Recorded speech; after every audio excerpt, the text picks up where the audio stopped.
Hi, welcome back IPROMAX service. ഇന്ന് iPhone 11 Pro battery റീപ്ലേസ്മെൻറ്റാണ് നമുക്ക് വന്നിരിക്കുന്നത്. അപ്പോൾ ഫ്രെയിമിൽ നിന്ന് ഡിസ്പ്ലേ സേഫായിട്ട് ഓപ്പൺ ചെയ്ത് സ്ക്രൂ ഷീൽഡ് റിമൂവ് ചെയ്ത് വെച്ചിട്ടുണ്ട്. ഇനി ബാറ്ററി റിമൂവ് ലിക്വിഡ് ഉപയോഗിച്ച് നമുക്ക് ബാറ്ററി റിമൂവ് ചെയ്തെടുക്കാം.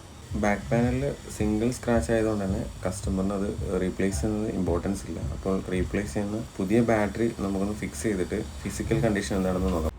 ഇവിടെ ഇമ്പോർട്ടൻറ്റ് ബാറ്ററി മെസ്സേജ് കാണിക്കുന്നതായിട്ട് കാണാം, കൂടാതെ മാക്സിമം കപ്പാസിറ്റി കൗണ്ട് കാണിക്കില്ല. സോ പഴയ ബാറ്ററി സെല്ലിൽ നിന്ന് BMS ബോർഡ് റിമൂവ് ചെയ്ത് പുതിയ ബാറ്ററി സെല്ലിൽ ഫിക്സ് ചെയ്ത ശേഷം JC പ്രോഗ്രാം ടൂൾ ഉപയോഗിച്ച് പ്രോഗ്രാം ചെയ്ത് എടുത്തിട്ട് ഐഫോണിലേക്ക് ഫിക്സ് ചെയ്ത് ചെക്ക് ചെയ്ത് നോക്കാം.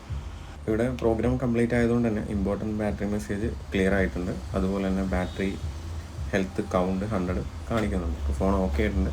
ഇതുപോലെയുള്ള വർക്കുകൾ ഉണ്ടെന്നുണ്ടെങ്കിൽ ഞങ്ങൾ കോൺടാക്ട് ചെയ്യുന്നതാണ്. ഞങ്ങളുടെ നമ്പർ താഴെ ഡിസ്ക്രിപ്ഷനിൽ കൊടുത്തിട്ടുണ്ട്.